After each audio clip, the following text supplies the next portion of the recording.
The train doors slammed open, and Clara Whitfield fell face first into the dust of Red Creek Station. Barefoot, bleeding, her wrists bruised so dark they looked like rope burns. Nobody on that platform moved. Not the station master, not the preacher's wife, not one soul. Except Daniel Mercer. He crossed that platform in 3 strides and caught her before her head hit the boards. She flinched. Even half-conscious, she flinched. And he knew right then what kind of trouble had followed this woman off that train. If this story moves you, subscribe to our channel and follow Clara's journey to the very end. Drop a comment telling us what city you're watching from. We love seeing how far these stories travel. She whispered something before she went under completely. Dan leaned closer. Her breath was shallow, ragged, like she'd been running long before she ever stepped on that train. "Don't let him take them." Her fingers gripped his sleeve. Then her hand went limp. Dan lifted her off the ground like she weighed nothing. And she almost didn't. He could feel her ribs through the torn cotton of her dress. This woman hadn't eaten right in weeks, maybe longer. "Somebody get Doc Lawson," he said. Nobody moved. He turned his head and looked straight at the station master. "Now!" The man scrambled. Dan carried her across the street toward Doc Lawson's office. The whole town watched. He could feel their eyes on his back like sunburn. Didn't matter. He'd carried cabs through blizzards with less urgency than he carried this woman through the July heat. Doc Lawson met him at the door. Old man, steady hands, the kind of doctor who'd seen everything and stopped being shocked 20 years ago. But even Lawson paused when Dan set her down in the examination table. "Good Lord," Lawson muttered. The bruises told a story that didn't need words. Her wrists, her neck, a swelling along her jawline that had turned from purple to yellow, meaning it wasn't new. It was layered, old bruises underneath fresh ones. "How long's she been like this?" Lawson asked. "Don't know. She came off the noon train, collapsed on the platform." "She say anything?" Dan hesitated. "She said, 'Don't let him take them.'" Lawson looked at him over the rims of his spectacles. "Take who?" "I don't know." Lawson pulled a blanket over her and started cleaning the split on her lip. "Well, she ain't going anywhere tonight. You might as well go home, Dan." Dan didn't go home. He sat on the porch outside Lawson's office and didn't move until dark. Then, he didn't move after dark either. She woke before dawn. The room was unfamiliar. That was the first thing. The second thing was the absence of fear. Not that the fear was gone, but that the thing she feared wasn't in the room. She sat up fast, then regretted it. Pain moved through her ribs like a hot wire. "Easy now," a voice from the corner. Old, calm. She pressed herself back against the wall. "I'm Dr. Lawson. You're in Red Creek, Montana Territory. You came off the train yesterday and passed out cold on the station platform." She stared at him, calculating. Her eyes moved to the door, the window, the distance between them. Lawson noticed. He'd seen that look before, not in patients, but in animals that had been beaten too long. "The door ain't locked," he said quietly. "You can leave any time you want." She didn't leave. "What's your name?" he asked. Silence. "I don't need your whole story, miss. Just a name, so I know what to call you." More silence. Then, "Clara." "Clara. All right. Clara, you've got 2 cracked ribs, a split lip, bruising on your wrists and neck, and you're about 15 pounds under what you ought to weigh. When's the last time you ate a proper meal?" She didn't answer that. I'm going to bring you some broth and bread. You don't have to talk to me.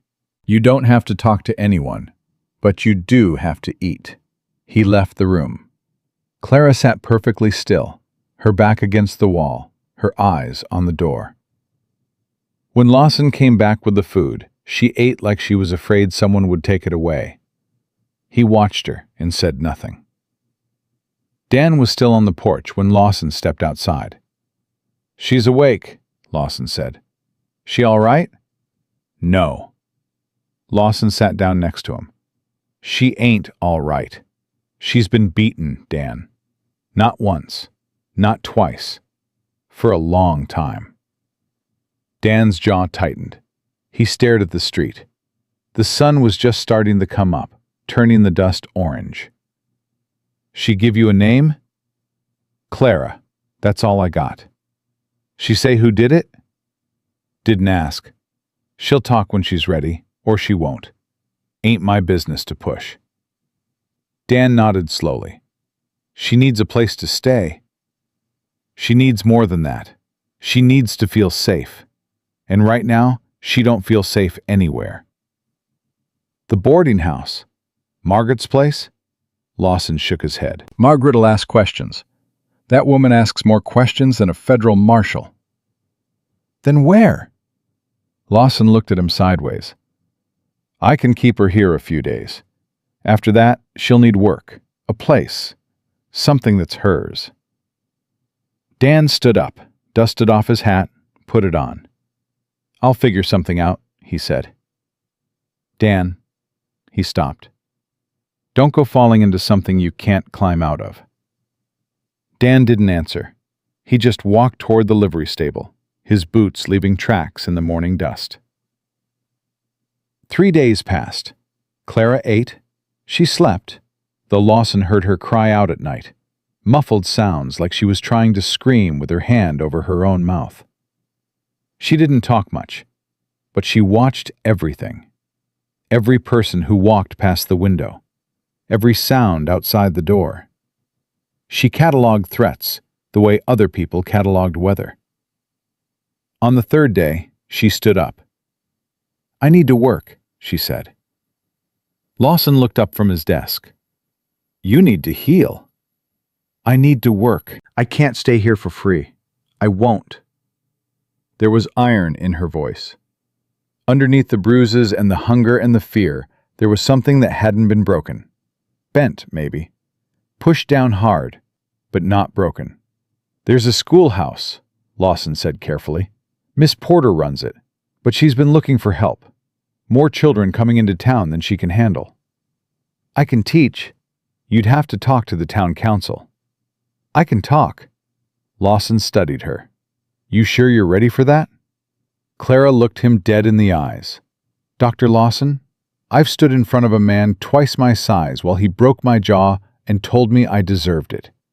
I reckon I can stand in front of a town council." Lawson took off his spectacles and cleaned them. He did that when he didn't trust his own voice. "All right," he said. "I'll send word to Miss Porter." Dan came back that afternoon with a bundle of clean clothes, women's things, a plain dress, stockings, boots that looked close to the right size. He left them on the porch with Lawson. "Where'd you get women's clothes?" Lawson asked. "General store." "People are going to talk." "People always talk. Don't mean you have to listen." Lawson brought the bundle inside. Clara stared at it like it might catch fire. "From whom?" she asked. "Daniel Mercer. He's the one who carried you off the platform." Her face changed. Not soft, guarded. Like someone had just moved a chess piece she hadn't expected. "Why?" "Because you needed clothes and didn't have any." "That's not what I meant. Why does he care?" Lawson set the bundle on the chair beside her bed. "Some men just do, Clara. I know that's hard to believe right now. But some men just do." She didn't touch the clothes until Lawson left the room. Then she held the dress up against herself and looked at the window. Not at her reflection, but past it. Like she was looking at some version of herself she'd forgotten existed. She put on the dress. It fit, and for the first time in longer than she could remember, she didn't look like someone's property. Miss Abigail Porter was 26 years old, sharp as a tack, and didn't suffer fools. She ran the Red Creek schoolhouse with the efficiency of a cavalry officer and the patience of a saint, which she needed because half her students couldn't read and the other half didn't want to. Clara met her on the schoolhouse steps. "Dr. Lawson says you want to work," Abigail said. "Yes, ma'am." "Can you read?" "Yes." "Write?" "Yes." "Do arithmetic?" "Through algebra." Abigail's eyebrows went up. "Where'd you study?" "My father was a school teacher in Ohio. Taught me himself." "Why aren't you teaching in Ohio?" Clara's face went still. That careful stillness that Lawson had noticed. The stillness of someone who'd learned that the wrong answer could cost you your teeth. "I married young," Clara said. "Moved to Kansas. My husband didn't think women needed education." Abigail looked at her for a long moment. Then she said, "Your husband sounds like a fool." Something happened in Clara's face. A crack. Not tears. She was too guarded for that. But something behind her eyes shifted, like a door opening a quarter inch. "He was worse than a fool, Miss Porter." Abigail nodded. She didn't push. She didn't ask. She just opened the schoolhouse door and said, "School starts at 8. Don't be late." Clara wasn't late. Not that day. Not any day after. A week in, the town started talking. Not kindly. Margaret Henley at the boarding house was the first. She stood outside the general store and made sure everyone within earshot heard her. "Nobody knows who she is. Nobody knows where she came from. And Daniel Mercer's buying her clothes like she's his... Well, I won't say the word in polite company, but you know what I mean." The butcher's wife nodded along. So did the farrier's daughter. Word reached Dan by noon.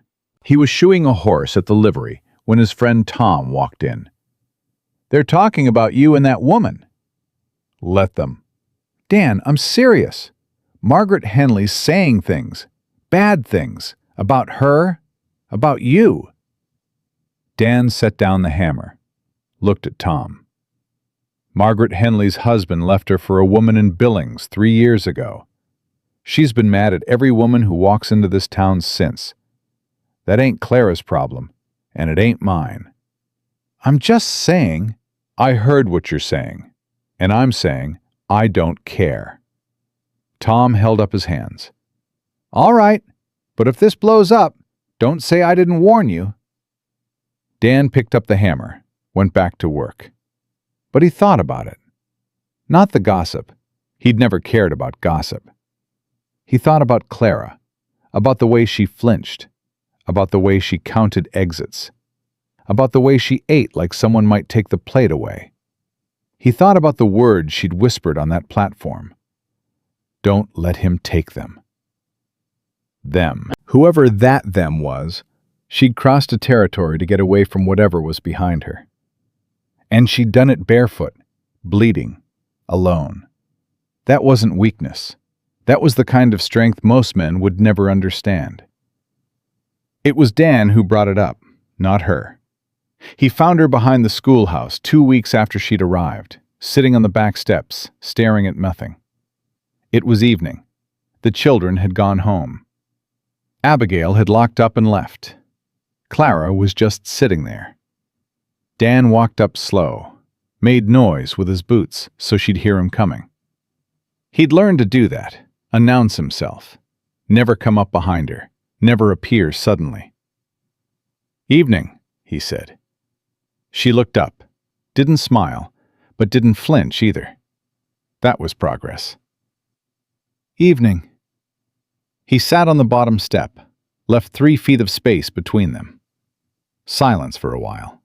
Crickets. A horse somewhere in the distance. "You said something on the platform," he said, "when you first got here." Her body went rigid. "You said, 'Don't let him take them.'" She didn't speak. I ain't pushing, Clara, but if there's children somewhere waiting for their mother, I figure that matters more than anything else we could talk about. Silence. Long silence. The kind that feels like it has weight. Then Clara's voice came out low and steady, like she'd rehearsed the speech 100 times in her head. I have 2 children. Lily is 6, Thomas is 8. They're in Kansas City with my husband, Edwin Whitfield. She paused. Her hands were shaking, but her voice wasn't. He beat me for 4 years. Broke my jaw once. Cracked my ribs twice. Burned my arm on the stove and told the doctor I was clumsy. Dan's hands curled into fists against his knees. He didn't interrupt.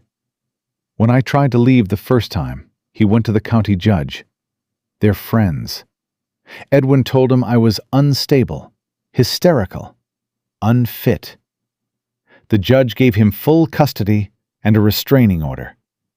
She turned and looked at Dan. He took my children and told me if I ever came back, he'd have me committed to an asylum. So I ran. I ran because if I stayed, he would have killed me. And then my children would have had no mother at all. Dan sat with that, let it settle, didn't rush to fill the silence with comfort or promises. Then he said, "What do you need?" Not, "I'm sorry," not, "How terrible," not, "You poor thing." What do you need? Clara stared at him.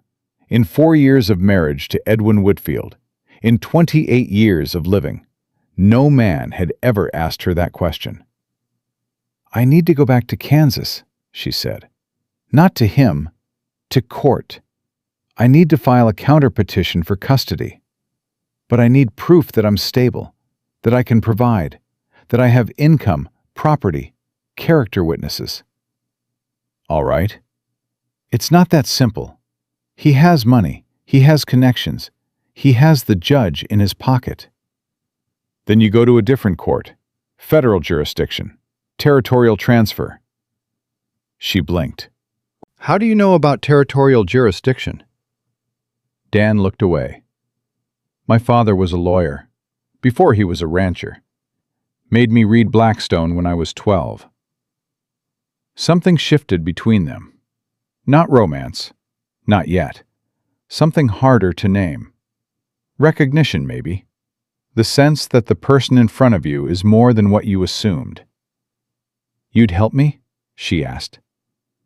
I'd help you help yourself. There's a difference. She nodded slowly. There is. And that's the first time anyone's understood that. Dan stood up, put his hat back on, tipped it once. I'll talk to Lawson. He'll write a medical affidavit. Abigail Porter can write a character letter. I know a lawyer in Helena who handles custody cases. Good man. Honest. I can't pay a lawyer. We'll figure that out. I won't take charity, Dan. It ain't charity. It's strategy. He started to walk away, then stopped. Clara. She looked up. Whoever told you that you were weak, they lied. You crossed a territory barefoot with cracked ribs. That ain't weakness. That ain't even close. He walked away into the evening. Clara sat on those steps for a long time after he left. She didn't cry. She'd stopped crying the night Edwin broke her jaw, and Lily had tried to put a cold cloth on it while Thomas stood in the doorway, shaking. She didn't cry, but something in her chest that had been clenched for 4 years loosened. Just a fraction. Just enough to breathe. The letter arrived 3 weeks later. Clara was at the schoolhouse when the postmaster's boy brought it. She recognized the handwriting before she opened it. Edwin. Her hands trembled, but she opened it anyway. I know where you are. I know you're in Montana. I have friends in every territory office from here to California. You will come home. You will come home quietly. or I will make sure you never see Lily and Thomas again. Not in this life, or any other. You are my wife. You are their mother only because I allow it. Run again, and I will tell the judge you abandoned them. The law is on my side, Clara. It always has been. She read it twice. Then she folded it carefully, put it in her pocket. She walked to the schoolhouse door and opened it. The children were waiting. 14 faces looking up at her. "Good morning," she said. Her voice didn't shake. "Good morning, Miss Clara." She taught the whole day. Arithmetic, reading, spelling. She smiled at the children and corrected their work and read them a story at the end of the day. Then she walked to Dan's ranch. She'd never been there before. It was 3 miles outside town. Modest, clean. A barn, a corral, a cabin with a porch. Dan was on that porch, mending a saddle, when she walked up. He saw her face and set the saddle down. "What happened?" She handed him the letter. He read it. His jaw went tight. He read it again. "He's threatening you." "He's always threatening me. The difference is, this time, I'm not alone." Dan looked at her. Really looked at her. She was standing straight. Her chin was up. Her hands were steady. 3 weeks ago, she'd collapsed in the dust. Now she was standing on his porch, with fire in her eyes and a plan in her voice. "I'm filing the counter-petition," she said. "Tomorrow. I'll need that lawyer in Helena. I'll need Lawson's affidavit. I'll need Abigail's letter. And I'll need a court date before Edwin can file for abandonment." Dan folded the letter and handed it back. "Then we better get started." Clara took the letter, looked at him. "Why are you doing this, Daniel Mercer?" He picked up the saddle again, didn't look at her. Because somebody should have done it a long time ago, and nobody did. She stood there another moment. Then she turned and walked back toward town. Behind her, Dan set down the saddle again. His hands were shaking. Not from fear, from fury. The quiet kind. The kind that doesn't shout. The kind that builds fences and writes legal petitions and rides 200 miles to make sure a woman gets her children back. The kind that changes things. That night, Clara sat at the small desk in Lawson's spare room and wrote 3 letters. One to the lawyer in Helena, one to the territorial court clerk, one to her children. The third one she'd never send. She knew that. Edwin read their mail. But she wrote it anyway. "My darling Lily, my sweet Thomas, Mama is coming. I don't know when, but I am coming. I will stand in front of every judge in every territory if I have to. I will walk barefoot across this whole country if I have to. You are mine, and I am yours, and no man, no court, no piece of paper will ever change that." She folded it and put it under her pillow. Then she lay down in the dark and stared at the ceiling. For the first time in 4 years, she didn't plan an escape route. She planned an attack. The lawyer's name was Samuel Briggs, and he arrived in Red Creek on the Tuesday morning stage, looking like a man who'd rather be anywhere else. Dan met him at the station. "You Mercer?" Briggs asked. He was thin, balding, carried a leather case that had seen better decades. "I am. Your letter said custody dispute, territorial jurisdiction transfer, abusive husband with political connections in Kansas." "That's right." Briggs squinted at him. "And the mother's here? In Montana?" "She's teaching school." Briggs let out a long breath. "Teaching school. All right, that's something. Let me talk to her." They walked to the schoolhouse. Clara was inside. The children had just been dismissed, and she was wiping the slate board clean. Her back was straight. Her hands were steady. She turned when they walked in, and her eyes went immediately to Briggs, assessing, calculating, the way she always did with strangers. "Clara, this is Samuel Briggs, lawyer from Helena." "Ma'am," Briggs said, removing his hat. Clara set down the chalk. "You handle custody cases?" "I do." "Have you ever gone up against a county judge who's been bought?" Briggs blinked. Then he smiled, a real smile, not a polite one. "Twice. Won once, lost once. I'll tell you about both if you want." Clara pulled a chair out. "Sit down, Mr. Briggs." She told him everything, start to finish. No tears, no trembling. She laid it out like a legal brief. The beatings, the dates, the broken jaw, the burn on her arm, the custody ruling, Edwin's connections with Judge Harlan in Kansas City, the restraining order, the flight west, the threatening letter. Briggs listened without interrupting. When she finished, he opened his case and pulled out a notepad. "Here's what you're up against," he said. "Kansas granted full custody to your husband based on testimony that you were mentally unstable. That ruling stands unless we challenge it in federal court or get a territorial judge to issue a competing order." "Can we do that?" "We can. Montana Territory has its own family courts. If you establish residency, employment, and property here, you can file a counterpetition arguing that the Kansas ruling was fraudulent, obtained through corruption and false testimony." "What do I need?" Briggs ticked off his fingers. "Proof of employment. You've got that. The school. Proof of residency. At least 30 days in the territory. Medical documentation of abuse. We'll need Dr. Lawson's sworn affidavit. Character witnesses. At least 3 upstanding citizens. And property." That last word hung in the air. "I don't have property," Clara said. "Then you need some." Silence. Dan shifted his weight against the doorframe. He didn't speak. Clara looked at Briggs. "What kind of property?" "Land. A deed in your name.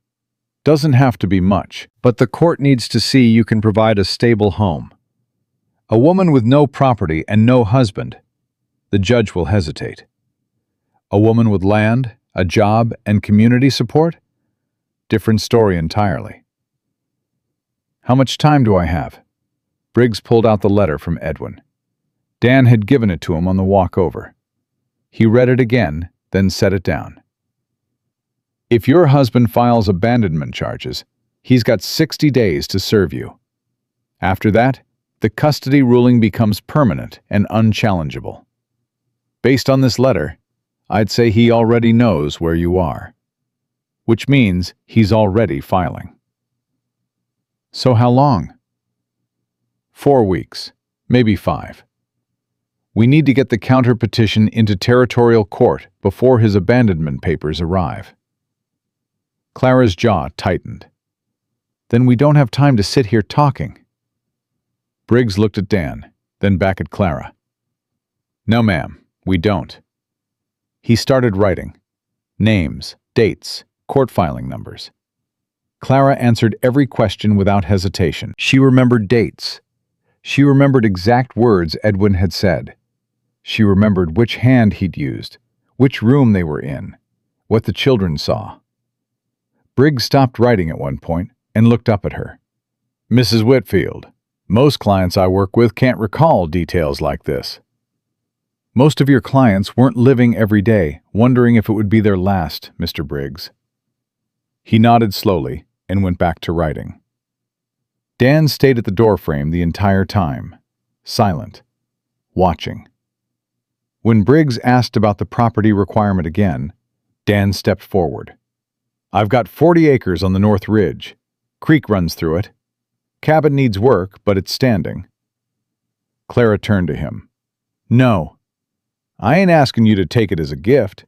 I'm asking you to let me deed it to you so your children have a home to come to." I said no. Clara, I will not build my case on a man's charity. Edwin's lawyer will tear that apart in 10 seconds. They'll say I'm dependent. They'll say I traded one man for another. They'll say exactly what Margaret Henley is already saying. The room went quiet. Briggs cleared his throat. She's right. Dan stared at him. If the deed is a straight gift from an unmarried man to a woman he's known for 3 weeks, opposing counsel will use it. They'll imply a relationship. They'll undermine her credibility. Then what do we do? Dan asked. Briggs tapped his pen against the notepad. Sale. Legal, documented sale. Clara buys the land from you. Doesn't matter if it's below market value. It needs to be a transaction, not a gift. I don't have money to buy land, Clara said. You have wages from the school. 3 weeks of wages. Briggs looked at Dan. What would you sell 40 acres for? Dan didn't hesitate. $1. That's not a real sale, and you know it, Clara said. It's legal, Briggs said. Consideration doesn't have to be fair market value. It just has to exist. $1. A signed deed, 2 witnesses, and a notary stamp. That land becomes yours, Clara. Legally. Permanently. No one can say you didn't earn it because you paid for it. Clara stared at the desk. Her hands were flat on the surface. Still. $1, she repeated. $1, Dan said. She looked at him, long and hard, searching for the trap, searching for the condition, searching for the moment where the kindness turned into ownership.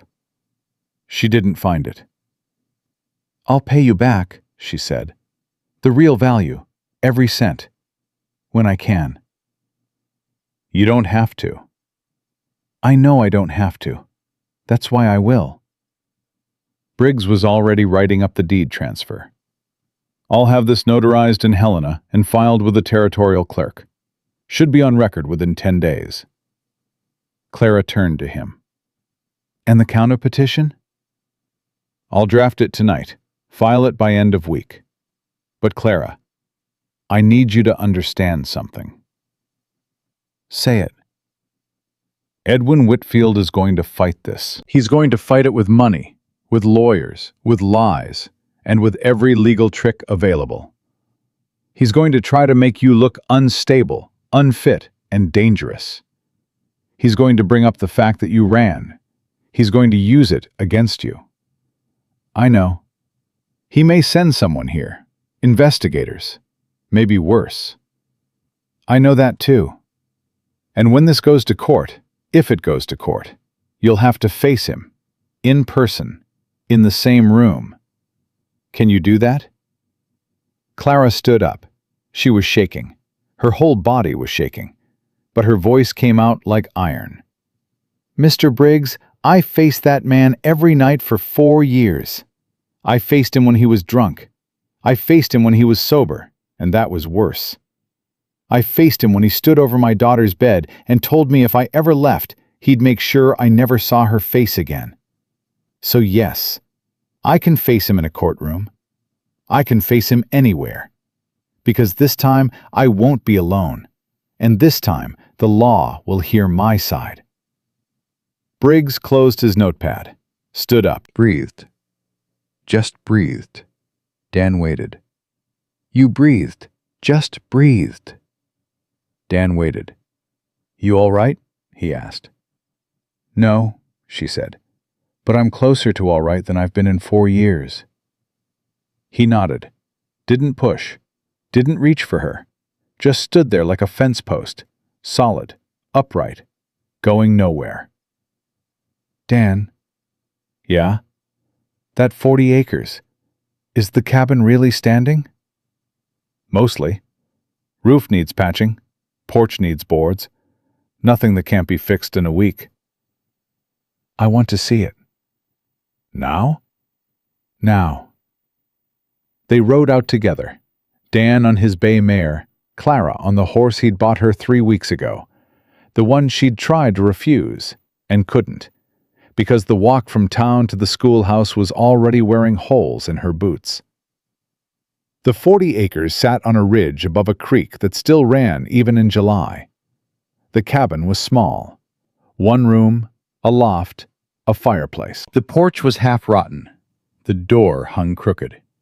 Clara walked through it, touched the walls, stood at the window. "Lily would sleep in the loft," she said quietly. "Thomas would want to be near the fire. He's always been cold, even in summer." She was already placing her children in rooms they'd never seen, already building the home in her mind. Dan stood outside, gave her the space. When she came out, her eyes were wet. First time he'd seen that. "It's not much," he said. "It's everything, Daniel. It's a deed with my name on it. Do you know how long I've waited to see my own name on something that mattered?"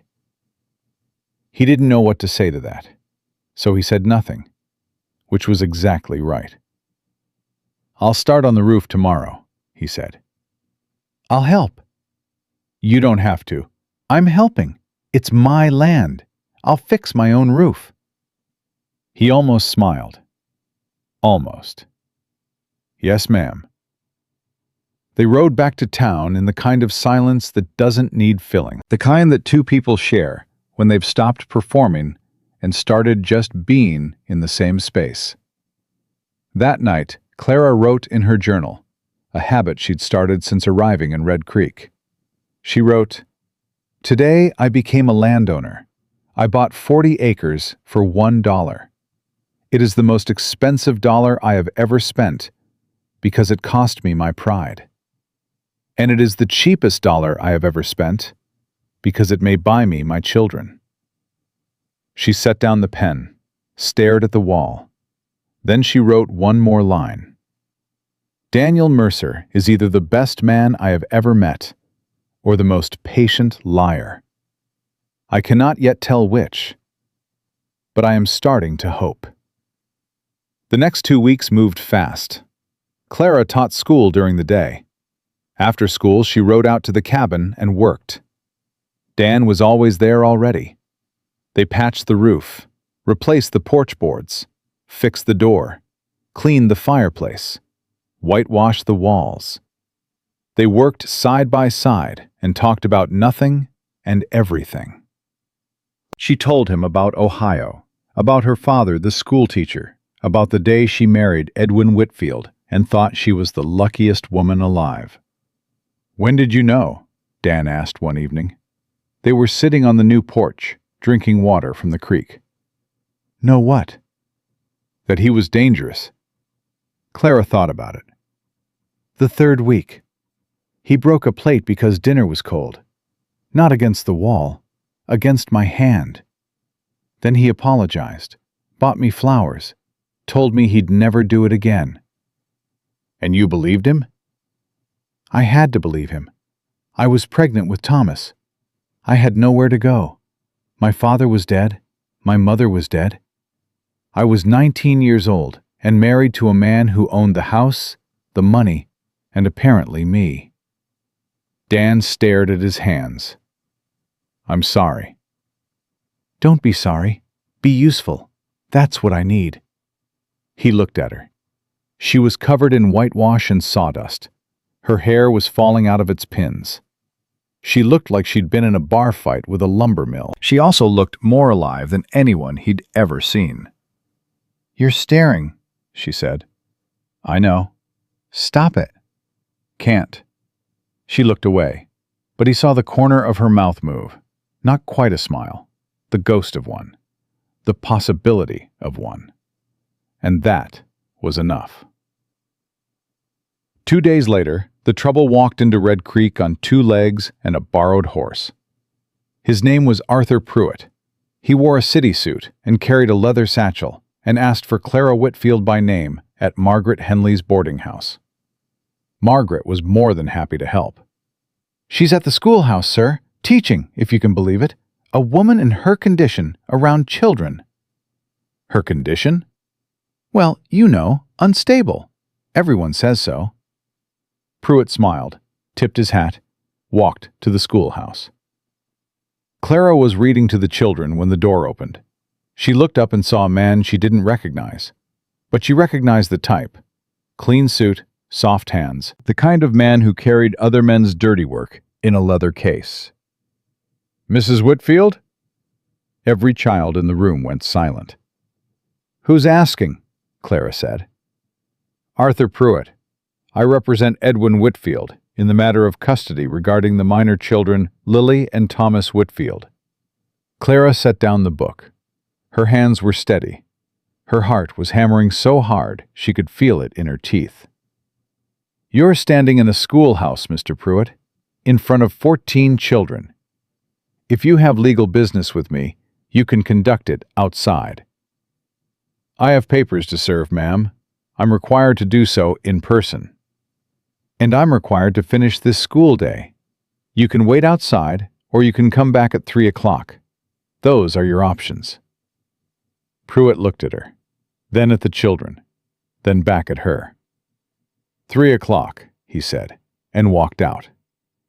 Clara turned back to the children. Her face was calm. Her voice was steady. "Now, where were we? Page 42, I believe. Thomas Jefferson and the Declaration. Who wants to read the next paragraph?" A small hand went up.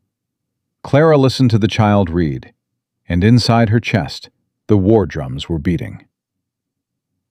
At 3 o'clock, she met Pruitt on the schoolhouse steps. Dan was there. So was Briggs, who'd ridden in from Helena that morning on Clara's urgent telegram. Pruitt handed her the papers. She read them standing up. Every page, every word. "Abandonment petition," Briggs said, reading over her shoulder. "Filed in Kansas City, dated 2 weeks ago. He's claiming you abandoned the marital home and the children. He's requesting permanent sole custody with no visitation rights." "He's also requesting a competency hearing," Clara said quietly. She held up the last page. "He wants me declared mentally unfit by a court physician." Silence. Dan's hands curled at his sides. Briggs took the papers, read them again, slowly. "This is aggressive," he said. "He's not playing defense. He's trying to end this before it starts." "Can he?" Clara asked. "Not if we move faster. Our counterpetition is already filed in territorial court. Montana has jurisdiction over any resident of the territory. He filed in Kansas. We filed here. When 2 courts have competing claims, federal procedure gives priority to the court with physical custody of the petitioning parent." "Meaning?" "Meaning you're here. You're a Montana resident. You have property, employment, and community standing. The territorial court has every right to hear your case first. But we need to get a hearing date before Kansas acts on his petition." Clara looked at Pruitt.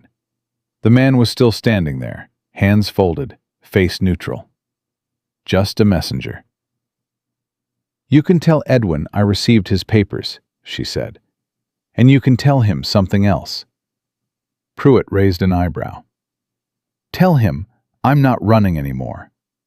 Tell him I have land, a lawyer, and a courtroom date. Tell him that every bruise he ever put on me is documented, witnessed, and sworn to. Tell him that the woman who crawled off that train in bare feet is standing on her own ground now. And if he wants my children, he can come to Montana and explain to a judge, a real judge, not his poker buddy, why a man who breaks his wife's jaw deserves to raise her babies." Pruitt stared at her. "Will you tell him that, Mr. Pruitt? Word for word?" "I'll tell him, ma'am." "Good. Then you can catch the evening stage. Red Creek doesn't have much use for messengers." Pruitt tipped his hat, turned around, walked back toward the station. Clara watched him go. Her whole body was trembling. She pressed her hands against her skirt to stop them shaking. Dan stepped up beside her, not touching, just close. "You all right?" "I just declared war on the most powerful man in Kansas City." "Reckon you did." "I'm terrified." "I know." She looked at him. "But I'd do it again." Dan nodded. "I know that too." Briggs was already writing. "We need the hearing date. I'll ride to Helena tomorrow. The territorial judge is a man named Crawford. Fair, thorough, doesn't scare easy." "How long?" Clara asked. "If I push, 2 weeks, maybe 3. "Push." Briggs looked up at her, then at Dan. "You know, Mrs. Whitfield, most of my clients cry when they get served. You just sent the process server packing." Clara picked up her book from the schoolhouse steps. "I've already done all my crying, Mr. Briggs. I've got 4 years' worth used up. Now I've got work to do." She walked back inside the schoolhouse and closed the door. Dan stood there staring at that closed door for a long time. Briggs walked up next to him. "She's something," Briggs said. Dan put his hat on. "Yeah, she is." "You're in trouble, Mercer." "Yeah." Dan started walking toward the livery. "I know." That night, Clara knelt beside her bed in Lawson's spare room and did something she hadn't done in years. She prayed. Not the polite prayers from church. The raw kind. The desperate kind. The kind that sounds more like a fist pounding a table than folded hands. "I don't know if you're listening. I don't know if you ever were. But those are my children. Mine. I carried them. I fed them. I sang to them in the dark when their father was too drunk to stand. I held them when they were afraid, and I was more afraid than they were. So if you're real, and if you care at all, let me have them back. Not for me, for them. Because they deserve a mother who fights, and not a father who breaks things." She stayed on her knees for a while. Then she stood up, washed her face, braided her hair, laid down in the dark and stared at the ceiling with her eyes wide open, and her mind already 10 moves ahead. She was done waiting. She was done hiding. She was done being afraid. And somewhere in Kansas City, Edwin Whitfield was about to find out what happens when the woman you broke puts herself back together and comes for what's hers. Briggs came back from Helena on a Thursday with a court date and a warning. "Judge Crawford will hear the case," he said. "August 29th. That gives us 18 days. Clara nodded. "And the warning?" Briggs set his hat on Lawson's desk and rubbed his face with both hands. He looked like he hadn't slept on the ride back. "Edwin Whitfield hired Marcus Boyle." Dan, leaning against the wall, went still. "The Marcus Boyle?" "The same." Clara looked between them. "Who is Marcus Boyle?" Briggs sat down heavily. "He's the most expensive attorney west of the Mississippi. Works out of St. Louis. He's never lost a custody case. Not one. He got a convicted horse thief custody of 3 children in Missouri last year, by proving the mother had once been seen in a saloon." "Seen in a saloon," Clara repeated. "That's all it took. Boyle doesn't argue law, he argues character. He destroys the mother's reputation so thoroughly that the law becomes irrelevant." Clara's hand found the back of a chair. She gripped it. "So what does that mean for me?" "It means everything you've ever done, everywhere you've ever been, everyone you've ever spoken to. Boyle will find it and twist it. He'll take your teaching job and call it desperation. He'll take your friendship with Dan and call it scandal. He'll take your flight from Kansas and call it abandonment. He'll take every bruise on your body and say you did it to yourself." The room went silent. Dan pushed off the wall.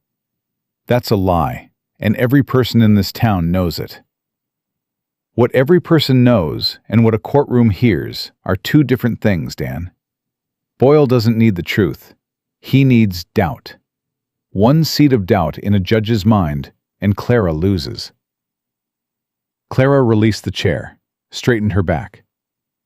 "Then we don't give him doubt." "Clara, I said we don't give him doubt. What does he have? My word against Edwin's? Fine. I have a doctor's sworn affidavit documenting injuries consistent with 4 years of beatings. I have a school teacher who'll testify to my character. I have a town marshal who's seen me work every day for 6 weeks. I have a land deed with my name on it and a payroll record from the school board. What does Edwin have?" "Money," Briggs said. "Money isn't testimony." "No, but it buys testimony, and that's what worries me." Clara sat down across from Briggs, folded her hands on the table. "Mr. Briggs, when I was married to Edwin Whitfield, I kept a record. Dates, injuries, what he said before, what he said after. I wrote it in the back of a hymnal because he never opened one. I brought that hymnal with me when I ran." Briggs stared at her. "You have a written record?" 4 years of entries, in my handwriting, dated, specific." "Where is it?" Clara stood up, walked to her room, came back with a hymnal so worn the binding was falling apart. She opened it to the back pages. Briggs took it, read the first entry.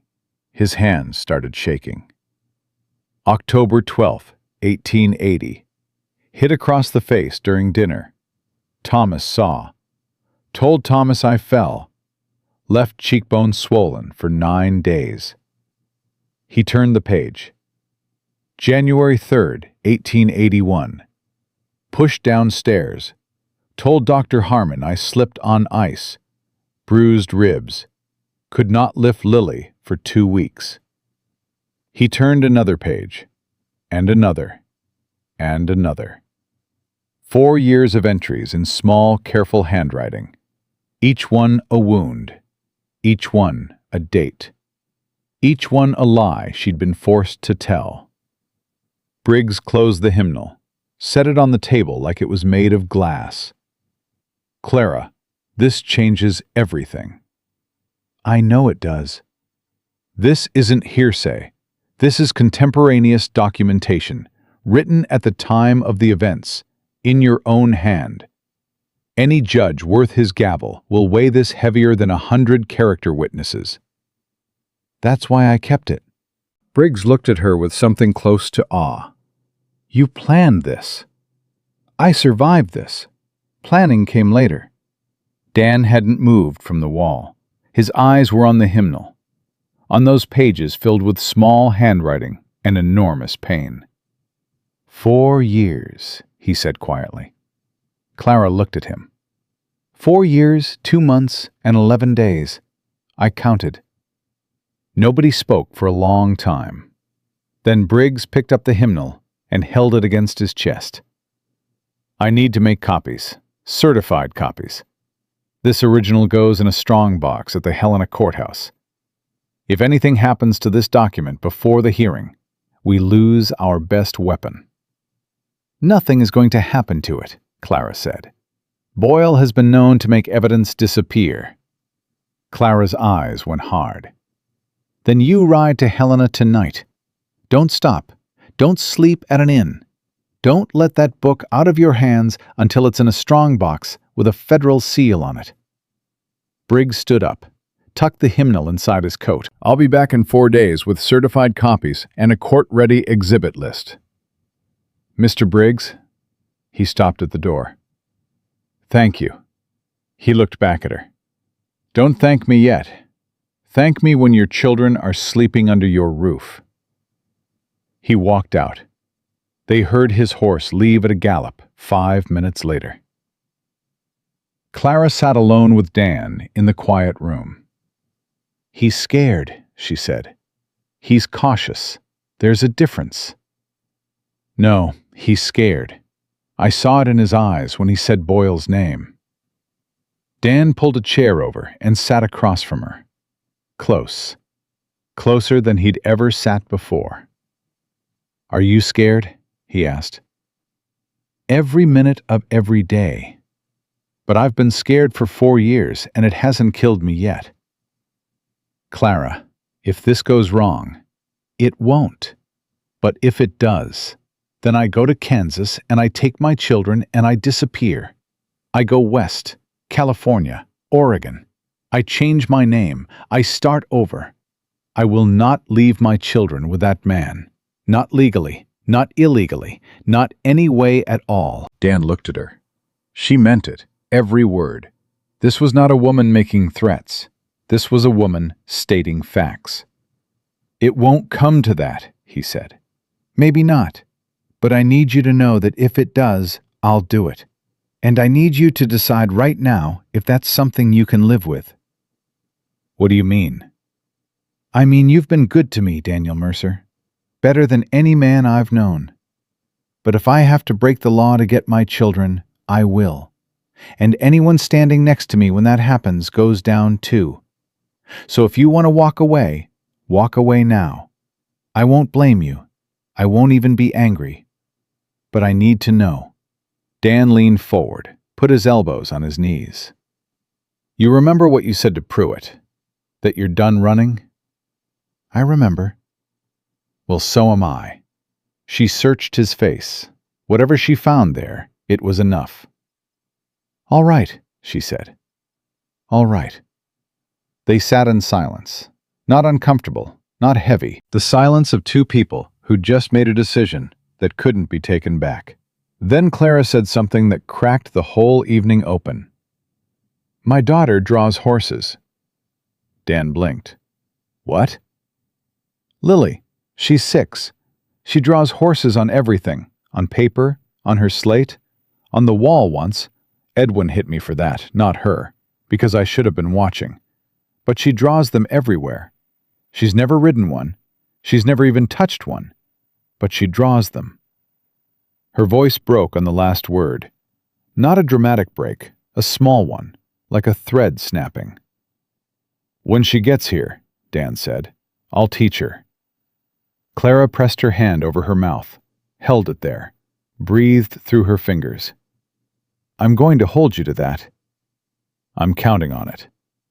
She stood up abruptly, wiped her face with the back of her hand, squared her shoulders.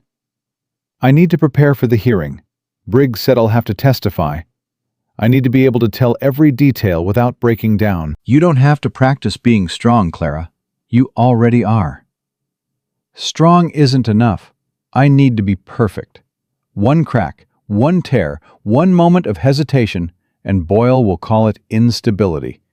He'll point at me and say, 'This is the woman who can't control her emotions.' And the judge will nod, and my children will stay in Kansas." "That's not how it works." "That's exactly how it works. I've been in that courtroom, Dan. Not this one, the Kansas one. I stood in front of Judge Harlan and told him the truth, and he looked at Edwin and asked if his wife was feeling well. Like I was having a spell. Like 4 years of beatings were a mood."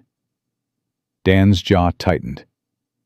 "So yes," Clara continued, "I will practice. I will rehearse. I will stand in front of a mirror and tell my story until I can say every word without my voice shaking. Because my children's lives depend on me being the most composed, rational, credible woman that judge has ever seen." She walked to the door, stopped. "Will you listen?" "Listen? While I practice. I need someone to listen and tell me when I sound weak." "You never sound weak." "Dan, please." He stood up. "I'll listen." For the next 12 days, Clara practiced her testimony every evening on the porch of her cabin. Dan sat on the steps and listened. She told the story, start to finish. He stopped her when she rushed, stopped her when she looked away, stopped her when her voice climbed too high. Again, he'd say, and she'd start again. By the 8th night, she could tell the entire story. Every blow, every threat, every night she lay awake planning escape, without her voice breaking once. "How was that?" she asked. "Perfect." "I don't want perfect. I want believed." "You'll be believed. Any person with ears and a conscience will believe you." "And if the judge has neither?" "Then God help him, because you'll tear that courtroom apart." She almost smiled, the ghost of it. That same quarter-inch crack he'd seen weeks ago. It was wider now, growing. On the 14th day, Briggs rode back into Red Creek.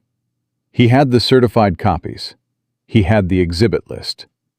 He also had news that turned Clara's blood cold.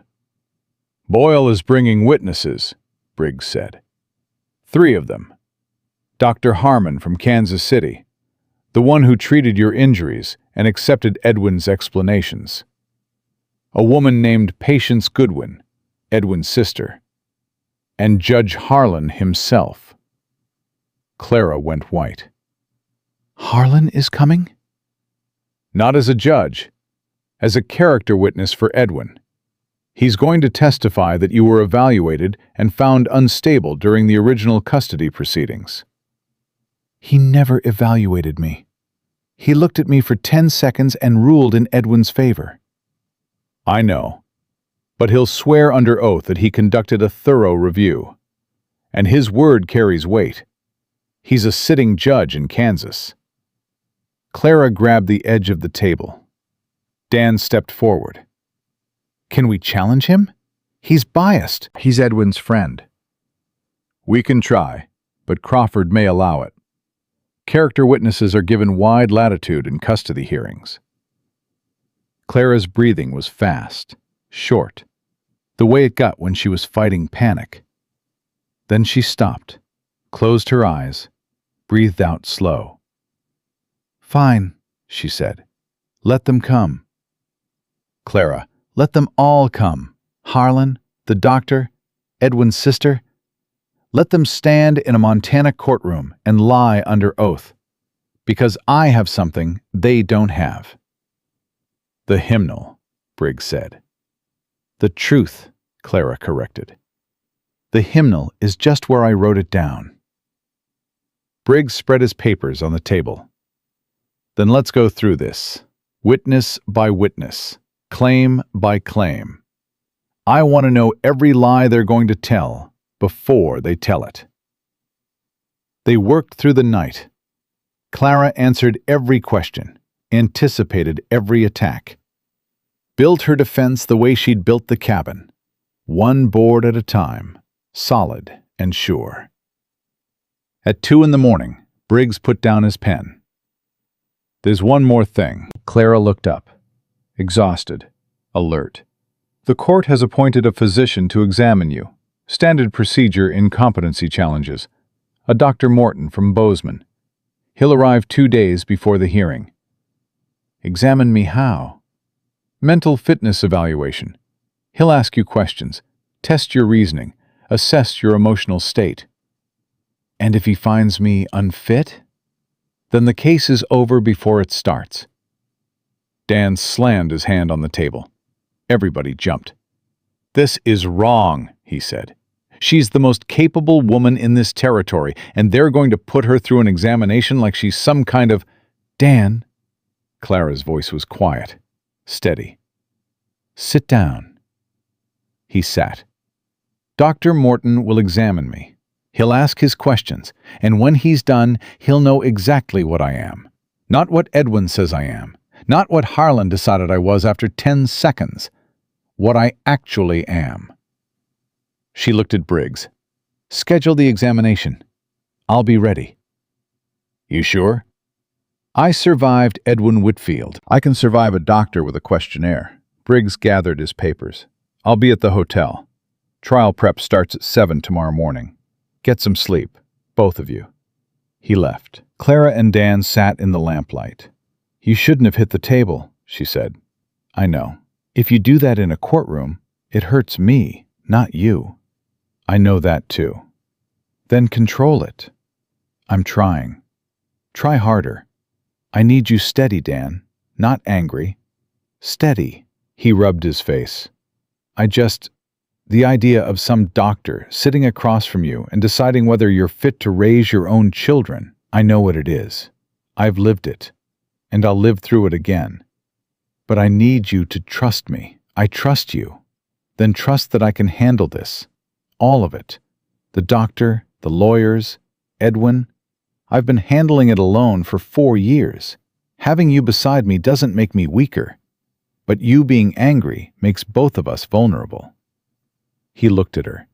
Really looked. In the lamplight, she looked tired and thin and fierce and beautiful in a way that had nothing to do with her face and everything to do with the steel running through her spine. You're right, he said. I'm sorry. Don't be sorry. Be useful. He laughed, a short, surprised sound. She'd said that to him before. It was becoming their language, their shorthand. Don't waste time on feelings. Channel them into action. What do you need? He asked. I need Abigail Porter's character letter finalized. I need Dr. Lawson to review his affidavit one more time. I need the town marshal to sign a statement confirming I've been a resident for 6 weeks with no disturbances. And I need you to write a statement. Me? Briggs says the court may call you. If they do, you need to tell them what you saw the day I arrived. Not what you feel, not what you think of Edwin, what you saw. A woman collapsing, injuries consistent with abuse, words she spoke. I can do that. Without getting angry? Without getting angry. She held out her hand. Promise me. He took her hand. First time they'd touched since the day he carried her off that platform. Her hand was calloused now, rough from roofing nails and whitewash and saddle leather. Strong. I promise, he said. She held his hand for 1 extra second, then let go. Court is in 13 days, she said. We have work to do. Dr. Morton arrived on a Tuesday, tall, precise, the kind of man who counted things, syllables, seconds, blinks. He set up in Lawson's office and spent 2 hours with Clara behind a closed door. Dan waited outside, paced, sat down, stood up, paced again. Lawson watched him from his desk. You're wearing a hole in my floor. How long does this take? As long as it takes. What if he... Dan. She's Clara. She'll be fine. The door opened. Morton came out first. His face was unreadable. He carried his notes in a leather folder and didn't look at anyone. Clara came out second. She looked calm. Too calm. The kind of calm that takes everything you have to maintain. Well? Dan asked Morton. Morton looked at him over his spectacles. My evaluation is confidential, Mr. Mercer. It will be submitted to Judge Crawford and presented at the hearing. Can you at least... No, I cannot. Morton tipped his hat and walked out. Dan turned to Clara. What happened? He asked me questions. What kind of questions? Whether I heard voices. Whether I saw things that weren't there. Whether I had thoughts of harming myself or my children. Whether I could perform arithmetic. Whether I knew what day it was and who the president was. And? Clara looked at him. I told him I don't hear voices. I don't see things. The only thoughts of harm I've ever had were directed at the man who broke my jaw. I can perform arithmetic through algebra. I know exactly what day it is because I've been counting every single one since I left Kansas. And the president is Chester Arthur, though I didn't vote for him because women can't vote, which is a problem this country ought to fix. Dan stared at her. He wrote a lot after that last answer, Clara said. Then she walked past him and out the door. Lawson started laughing. Dan turned to look at him. "What's funny?" "Nothing," Lawson said, still laughing. "Absolutely nothing. Go after her, you damn fool." Dan went after her. He caught up with her on the road to the cabin. She was walking fast, almost running. "Clara!" She didn't stop. "Clara, wait!" She stopped. Her back was to him. Her shoulders were shaking. He came around in front of her. She was crying, silently. Tears running down her face, jaw clenched, not making a sound. The way she always cried. Like someone had taught her that making noise was dangerous. "I held it together," she whispered. "I answered every question. I was calm. I was rational. I was perfect. And the whole time I kept thinking, I shouldn't have to prove I'm sane. I shouldn't have to sit in a room and convince a stranger that I deserve my own children. I did nothing wrong. I was beaten. I was broken. I ran to save my life. And now I have to prove that running didn't make me crazy." Dan stood in front of her, didn't touch her, didn't move. "You're right," he said. "You shouldn't have to." "But I do." "But you do." She wiped her face, hard, like she was angry at the tears. 13 days, she said. 13 days. She straightened up, lifted her chin, squared her shoulders, put the armor back on piece by piece while he watched. "I'm going to the cabin. I have lessons to prepare for tomorrow. I'll ride out later. Fence still needs a gate." She nodded, started walking. "Clara." She turned. "That answer about Chester Arthur, that was something." The ghost of a smile, that quarter-inch crack, wider now. "He wrote 3 full lines after I said it." "I bet he did." She turned and walked toward her cabin. Her back was straight, her stride was long. She was walking like a woman who owned land, taught school, and was about to fight the most powerful man in Kansas for the right to be a mother. 13 days. The whole territory was about to hear Clara Whitfield's name. And Edwin Whitfield was about to learn something that 4 years of marriage should have taught him. That the woman he thought he'd broken was the most dangerous thing he'd ever held in his hands.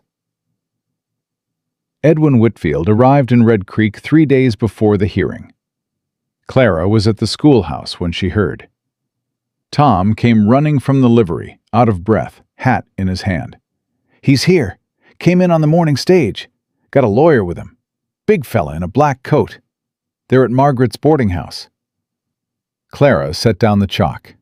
Her hand didn't shake. Her voice didn't waver. "Thank you, Tom." Tom shifted on his feet. "Dan's at the livery. He knows. I told him not to do anything stupid." "And what did he say?" "He didn't say anything. That's what worries me." Clara turned to the children. 14 faces staring at her. They could feel it, the way children always feel when the adults are afraid. "Class dismissed early today. Chapter 9 for homework. I want every vocabulary word written out 3 times by Monday." The children filed out. Clara gathered her books, straightened the desks, wiped the slate clean. She did everything slowly, deliberately, the way you do when your body wants to run and your mind won't let it. Then she walked to the livery. Dan was standing inside the bay door with his arms crossed and his jaw set like concrete. He looked at her when she walked in, and she could see it. The heat behind his eyes. The barely contained fury. "Don't," she said. "I haven't done anything." "You're thinking about it." "A man can think. A man can also sit in a jail cell the night before a custody hearing, which is exactly what Edwin would want." Dan's arms dropped. He exhaled, long and slow. "He's at Margaret's," he said. "I heard. With Boyle, and 2 other men I don't recognize. Witnesses. Briggs warned us. I want to go over there. And do what? Hit him? Threaten him? Give his lawyer exactly the story he wants to tell that judge? Dan looked at the ground. His boots scuffed the dirt. I promised you I'd be steady, he said. Then be steady. He looked up at her. It's harder than I thought it would be, knowing he's here, in this town, breathing the same air as you. Clara stepped closer, not touching him, just close enough that he could feel her presence the way she could feel his. I know who he is, Dan. I know exactly who he is. I was married to him. I slept next to him. I learned the sound of his breathing before he got violent. It changes, did you know that? The breathing changes first. Get shallow, quick, like an animal before it strikes. I know everything about that man. And the thing he doesn't know, the thing that's going to end him, is that I stopped being afraid of him somewhere between Red Creek and this moment. Dan stared at her. So no, you will not go over there. You will not speak to him. You will not look at him in a way that gives Boyle ammunition. You will go home tonight. You will sleep. And you will show up to that courthouse in 3 days looking like the steadiest, calmest, most respectable man in Montana territory. Because that is what I need from you. Can you do that? Yes, ma'am. Good. Then I'll see you tomorrow. She turned and walked out. Dan watched her go. She was walking differently than when she'd arrived 2 months ago. Not the cautious, calculating walk of a hunted woman. This was the walk of someone who knew exactly where she was going, and God help anyone who got in the way. That night, Edwin made his move. Clara was at the cabin when she heard hooves. She reached for the rifle Dan had left by the door. She'd practiced loading it, firing it, cleaning it. Another skill she taught herself in Red Creek. But it wasn't Edwin. It was Patience Goodwin, Edwin's sister, riding side saddle in a dress that cost more than Clara's cabin. Patience dismounted and walked to the porch. Clara stood in the doorway with the rifle at her side. You can put that down, Patience said. I'm not here to fight. Then what are you here for? Edwin sent me. Of course he did. He always sends someone else to do the hard part. Patience flinched, just slightly. He wants to talk. He wants to settle this without a courtroom. He had 4 years to settle things. He settled them with his fists. Clara, please, just listen. I'm listening. Patience reached into her handbag and pulled out an envelope, held it out. Clara didn't take it. What is that? An offer. Edwin will drop the abandonment petition. He'll grant you supervised visitation, 1 weekend a month. The children stay in Kansas. You can see them under supervision. No court, no judge, no public record. Clara stared at the envelope. 1 weekend a month. Supervised. Her own children, and she'd need permission to hold them. And in exchange? Clara asked. You drop the counter petition. You don't present the hymnal. You don't testify about the abuse. Ever. To anyone. There it was. Not custody. Silence. Edwin didn't want his children. He wanted Clara's mouth shut. He's not afraid of losing them, Clara said slowly. He's afraid of what I'll say in open court. Patience didn't answer, which was answer enough. Clara stepped off the porch, walked right up to Patience until they were face to face. You saw the bruises, Patience. Every Christmas, every Easter. You sat at that dinner table and watched me wince when I sat down, and you never said one word, not once. Patience's eyes dropped. You heard Lily crying at night, and you told me children have nightmares. You saw the burn on my arm, and you said I should be more careful in the kitchen. You looked at your brother's handiwork every time you visited, and you chose him. Every single time. He's my brother. And those are my children. So you take that envelope back to him, and you tell him Clara Whitfield said no. Not to the offer, not to the silence, not to 1 weekend a month, like I'm some criminal begging for scraps of my own family. You tell him I will stand in that courtroom, and I will say every word, and I will show every bruise, and I will read every entry in that hymnal out loud until the whole territory knows exactly what kind of man Edwin Whitfield is. Patience was shaking. He'll destroy you, Clara. You know what he's capable of. I know exactly what he's capable of. That's why I'm not afraid anymore. You can't threaten someone with a pain they've already survived. Patience stared at her. Something moved across her face. Guilt, maybe, or something close to it. You look different, Patience whispered. I am different. Patience mounted her horse, looked down at Clara one more time. For what it's worth, I'm sorry. Sorry doesn't give me back 4 years. Sorry doesn't put my children to bed at night. But I'll remember you said it. Patience rode away into the dark.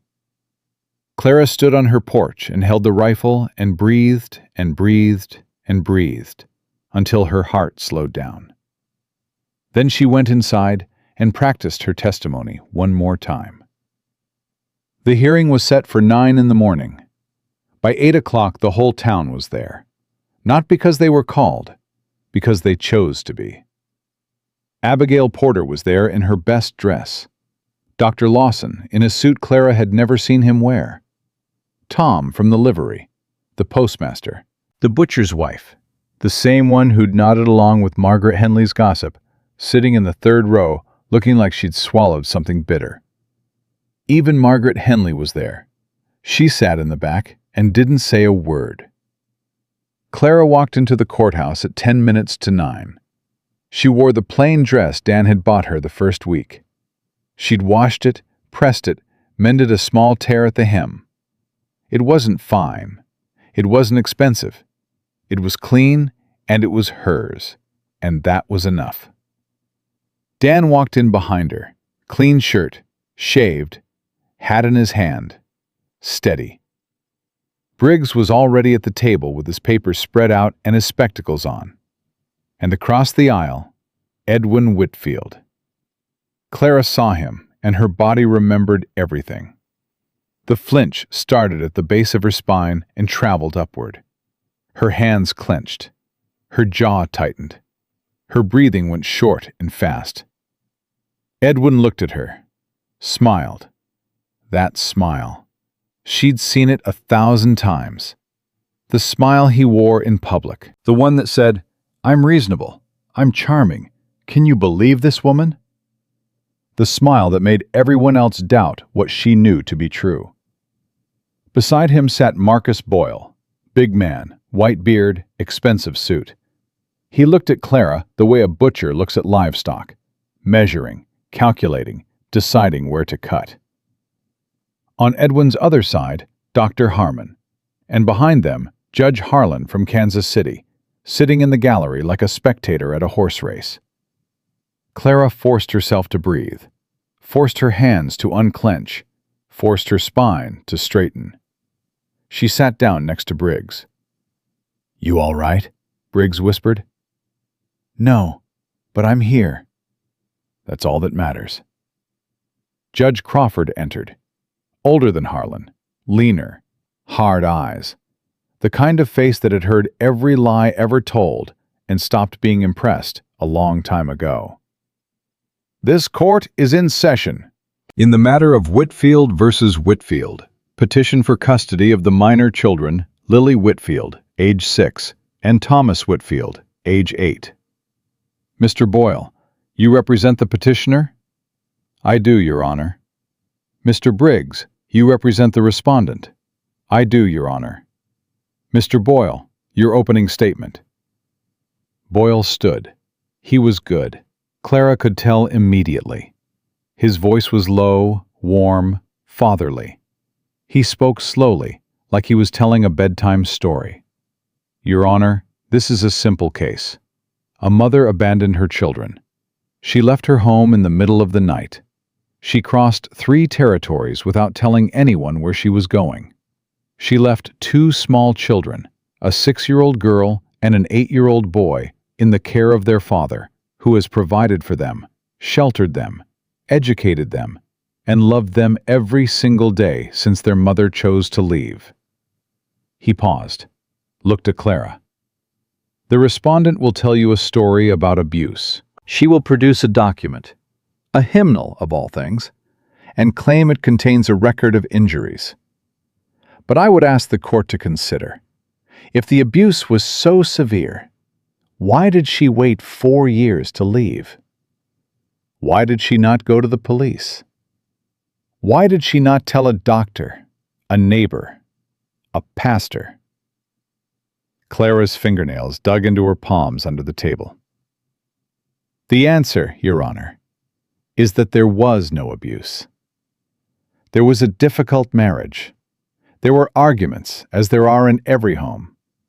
But the injuries Mrs. Whitfield claims were the result of her own instability, a condition documented by Dr. Harmon and affirmed by Judge Harlan of Kansas City. This woman is not a victim. She is a flight risk. And these children deserve the stability their father has provided. Boyle sat down. Briggs stood. He didn't have Boyle's polish. He was thinner, quieter, less commanding.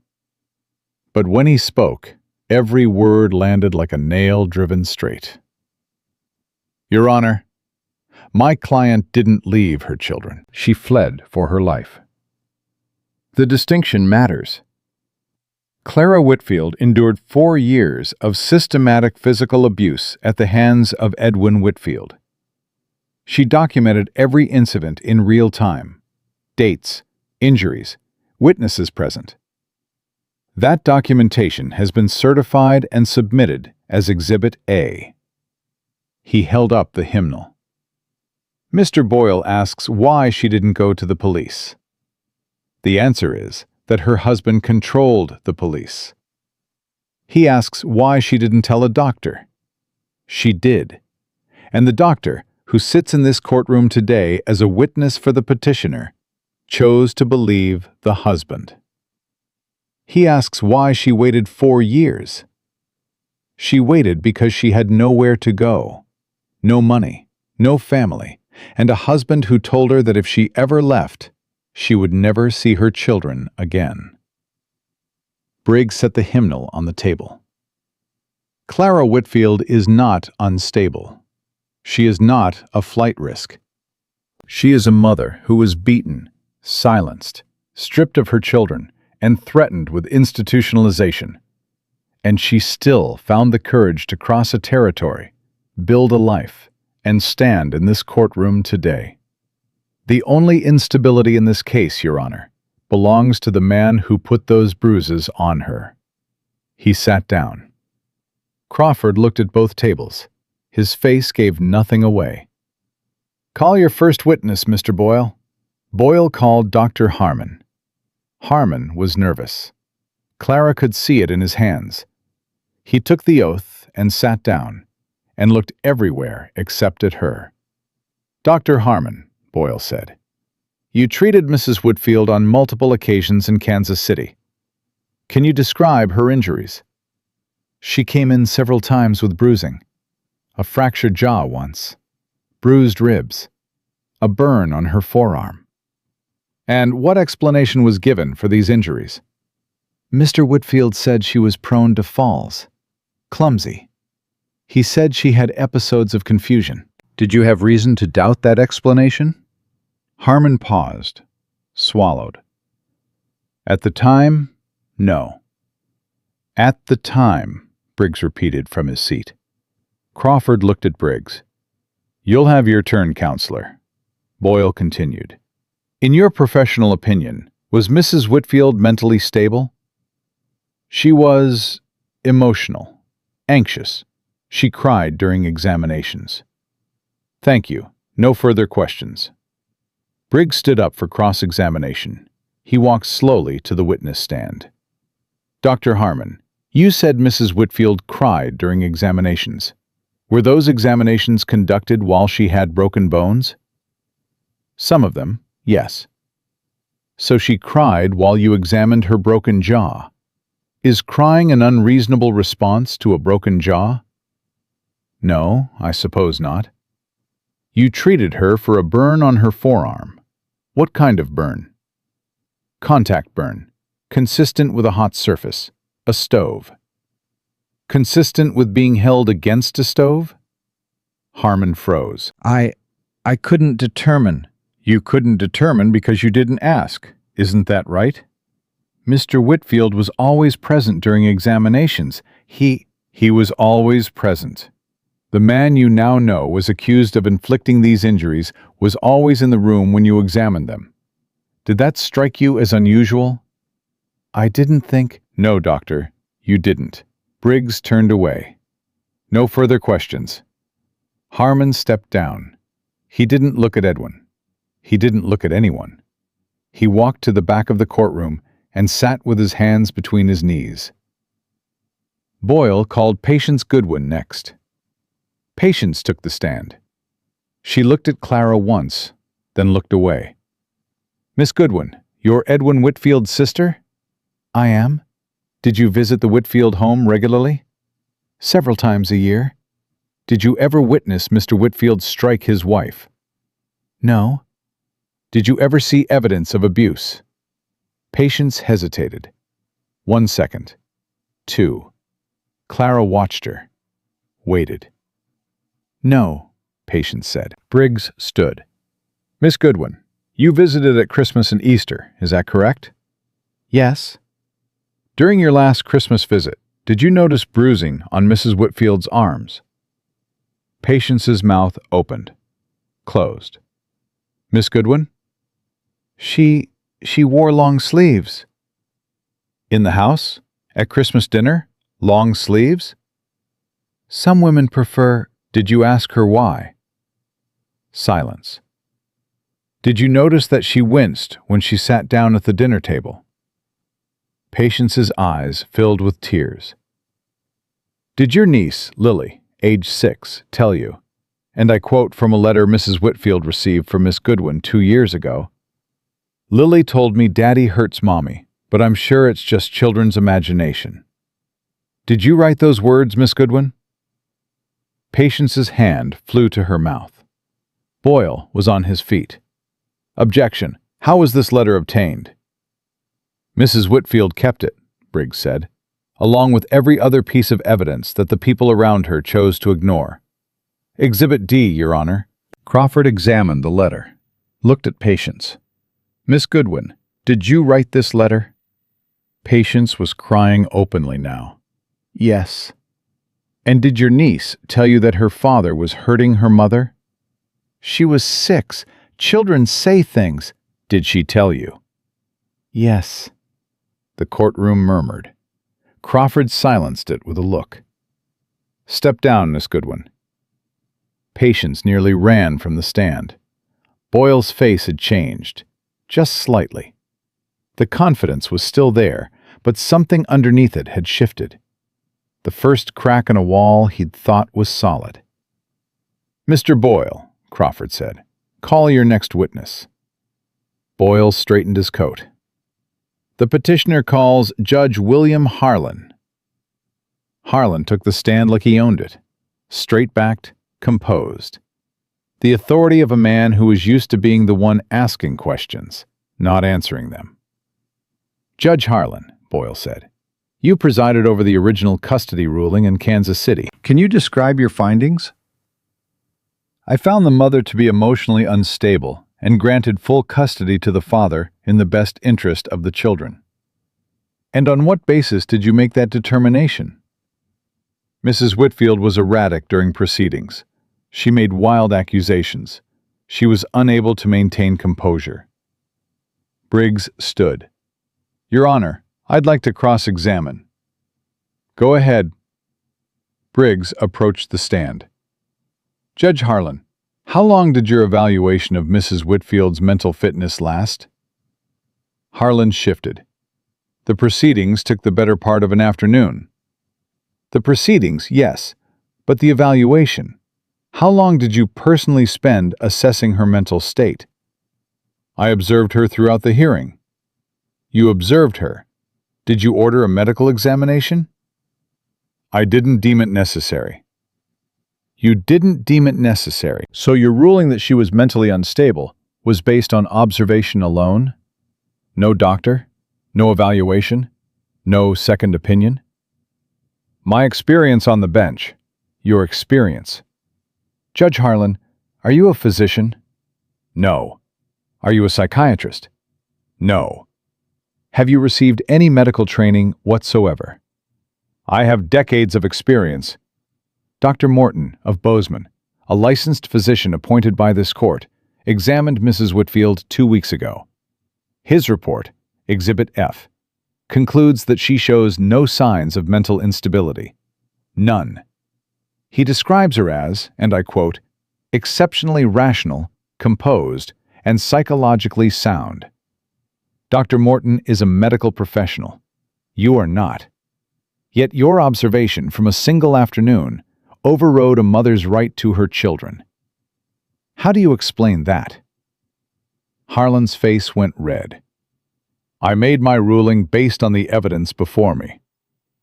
The evidence before you was provided entirely by Edwin Whitfield, a man who, according to 4 years of documented entries, was beating his wife while you were taking his word for her sanity. I object to this characterization. You're not the judge here, Mr. Harlan. Answer the question. Crawford leaned forward. The witness will answer. Harlan gripped the arms of the chair. I ruled based on what I saw and heard. If there was information I didn't have, there was, and it was written in the back of a hymnal. Because the woman you declared unstable was the only person in that courtroom smart enough to keep a record. Briggs walked back to his table. No further questions. The courtroom was silent. Absolutely silent. Crawford looked at Boyle. Does the petitioner wish to call additional witnesses? Boyle stood. Slowly. The petitioner rests, Your Honor. Crawford turned to Briggs. Mr. Briggs, call your first witness. Briggs looked at Clara. She nodded. The respondent calls Clara Whitfield. Clara stood, walked to the stand, took the oath. She sat down and looked out at the courtroom. She saw Abigail Porter, Dr. Lawson, Tom, the butcher's wife, Margaret Henley, Dan sitting in the second row with his hat on his knee and his eyes on hers, and Edwin, sitting at his table, still smiling. She looked at that smile, held it in her gaze, and for the first time in her life, she didn't flinch. Mrs. Whitfield, Briggs said, tell the court what happened. Clara opened her mouth, closed it, opened it again. Then she told them everything. Not rehearsed, not practiced, not the polished version she'd spent 12 nights perfecting on her cabin porch. The real version. The version where her voice cracked when she talked about Lily. The version where she paused when she described the night Edwin broke her jaw and Thomas stood in the doorway shaking. The version where she didn't sound composed or rational or perfect. She sounded like a mother, and when she was done, there wasn't a dry eye in the courtroom, including Judge Crawford's. He cleared his throat, looked down at his papers. This court will recess for 24 hours. I will deliver my ruling tomorrow at 9 o'clock. He stood. Everyone stood.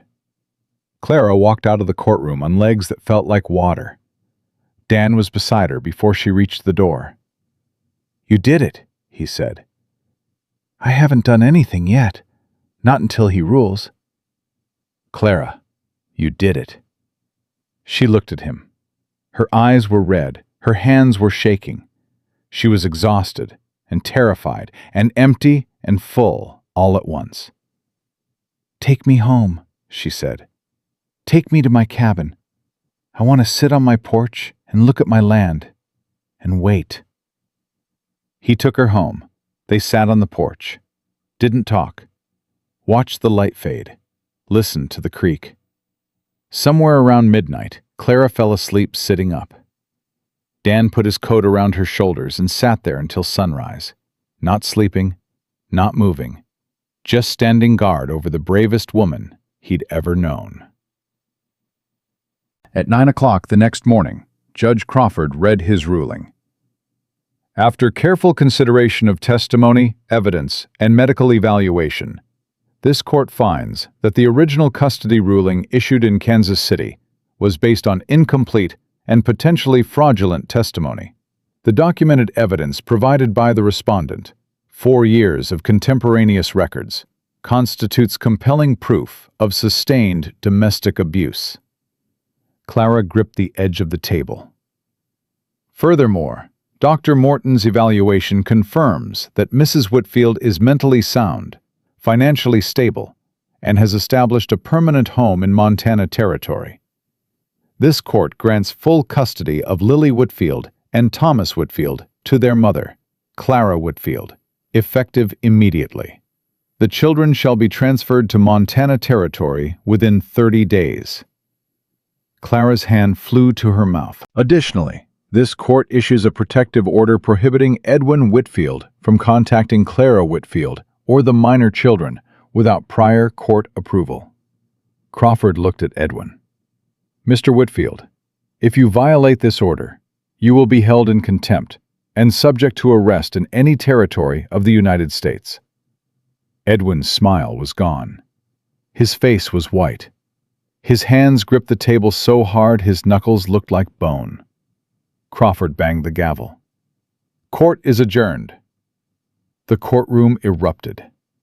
Clara didn't hear it.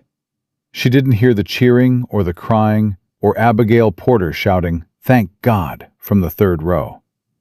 She didn't hear Lawson blowing his nose or Tom whooping from the back. She sat at that table with her hand over her mouth and her eyes closed, and she heard only one thing. 2 names, playing over and over in her mind like a hymn. Lily. Thomas. Her children were coming home. 23 days. That's how long Clara waited after the ruling. 23 days of waking before dawn and counting hours and teaching school and fixing things that didn't need fixing just to keep her hands busy. She repainted the cabin door twice. Dan didn't say anything the first time. The second time, he leaned against the porch rail and watched her. Door was fine yesterday, he said. Door wasn't dry yesterday. It was dry, Clara. She set down the brush. Paint on her hands, paint on her dress. She looked at him, and her face did the thing it did when she was trying not to feel everything at once. I can't sit still, Dan. If I sit still, I start thinking about what happens if they don't come. If Edwin finds a way to delay. If the escort loses them. If something happens on the train. If Lily doesn't remember me. That last one. That was the real fear. Not Edwin. Not lawyers. Not courts. What if her 6-year-old daughter looked at her and saw a stranger? Dan took the paintbrush out of her hand. Set it on the rail. Lily draws horses, he said. Clara blinked. What? You told me that, weeks ago, on the schoolhouse steps. You said Lily draws horses on everything. Paper, slate, walls. I remember. A girl who draws horses doesn't forget her mother. She just hasn't seen her in a while. There's a difference. Clara stared at him. Then she took the paintbrush back and went inside. But he heard her through the open window. She was laughing. Quiet. Wet. The kind of laugh that lives next door to crying. But it was a laugh. On the 24th day, Briggs sent a telegram. Clara was at the schoolhouse when the postmaster's boy brought it. She read it standing in front of 14 children, and her knees almost buckled. Children departed Kansas City, August 30. Stop. Federal escort. Marshal James Colton. Stop. Arriving Red Creek, September 2, noon. Stage. Stop. September 2nd. 3 days. She read it again, folded it, put it in her pocket. Taught the rest of the day without mentioning it to anyone. After school, she rode straight to the cabin. Walked through every room. The loft where Lily would sleep. She'd put fresh blankets up there. A pillow she'd sewn herself. A small wooden horse Dan had carved without her asking. Thomas's space near the fireplace. A cot, a wool blanket, a shelf for books. She stood in the middle of that cabin and pressed her hands against her chest like she was trying to hold her heart inside her body. 3 days. She rode to Dan's ranch. He was mending fence. Always mending something. She'd noticed that about him. He fixed things the way other men breathed. Constant. Automatic. Like the world was always slightly broken, and his job was to keep it standing. September 2nd, she said. Dan set down the wire cutters, stood up straight. 3 days. 3 days. He looked at her. She looked at him, and something passed between them that neither of them named, because naming it would make it too real and too fragile. And they both knew that fragile things break when you hold them too tight. "I'll be at the station," he said. "You don't have to." "I know I don't have to." She almost said something else. He could see it forming behind her eyes. But she pulled it back, the way she always did. Careful, measured, protecting herself from hope, the way she'd once protected herself from fists. 3 days, she said again, and rode home. The first day was the longest day of Clara's life, longer than any day married to Edwin, longer than the day she ran, longer than the day she collapsed on the Red Creek platform. She cleaned the cabin until there was nothing left to clean. She washed clothes that were already clean. She organized the schoolhouse supplies 3 times. Abigail Porter found her rearranging books at 6 in the evening. "Clara, those books were in perfect order this morning. They were alphabetical. I'm organizing by subject." "You organized by subject yesterday." Clara stopped. Her hands were shaking. The books rattled against the shelf. Abigail walked over and gently took the books out of her hands. "Sit down." "I'm fine." "You're shaking like a leaf, and you've reorganized my schoolhouse 3 times in 1 day. Sit down." Clara sat. Abigail pulled a chair up across from her. "When's the last time you slept?" "I sleep." "When's the last time you really slept? More than an hour at a stretch?" Clara didn't answer, which was answer enough. "Clara, those children are coming. The ruling is final. The escort is federal. Edwin can't touch them." "I know that." "Then what are you afraid of?" Clara looked at her hands, the paint-stained, calloused, work-roughened hands of a woman who'd rebuilt her entire life in 2 months. "I'm afraid I won't be enough," she said quietly. "I'm afraid they'll get off that train and see a woman in a plain dress standing on a wooden platform in a town they've never heard of, and they'll want to go home. Back to Kansas. Back to the big house and the soft beds and the father who never hit them. He hit you in front of them.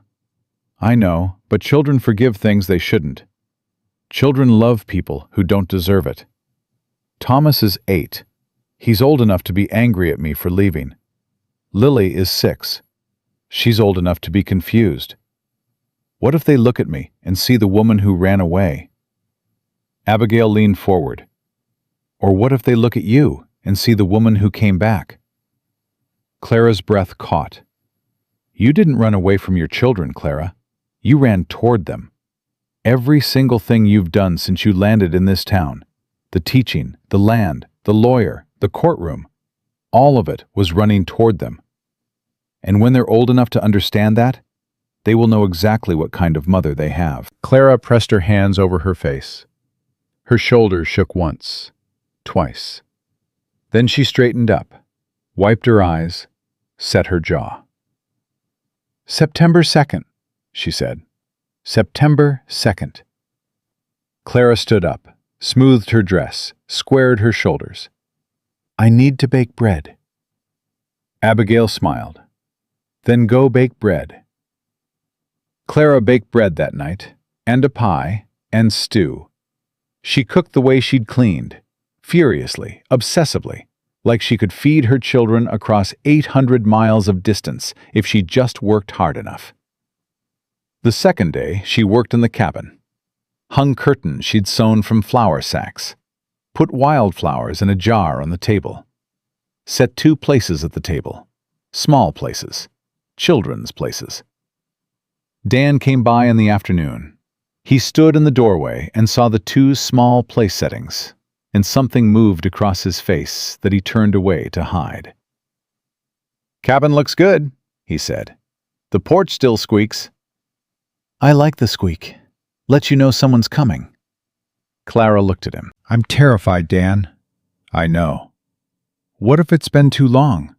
What if they don't know me anymore? They know you. You're their mother. That doesn't have an expiration date. Edwin would have told them things about me, about why I left. And you'll tell them the truth.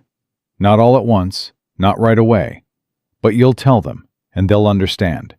Because children understand more than we think they do. Clara leaned against the doorframe, close to him, not touching, but close enough that she could feel the warmth coming off his skin. When this is over, she said, when they're here, when they're settled, I need to say something to you. You can say it now. No, I can't, because if I say it now and something goes wrong tomorrow, it'll be attached to the worst day of my life, and I want it attached to a good day. Dan looked at her, understood, nodded. I'll wait, he said. You're good at that. I've had practice. She almost touched his hand. Almost. Her fingers moved toward his and stopped an inch away. Then she pulled back. Not yet. Not until her children were under her roof and the door was locked and the world was right again. Tomorrow, she said. Tomorrow. He rode home. She stood on the porch and watched him go and held onto the railing with both hands. September 2nd.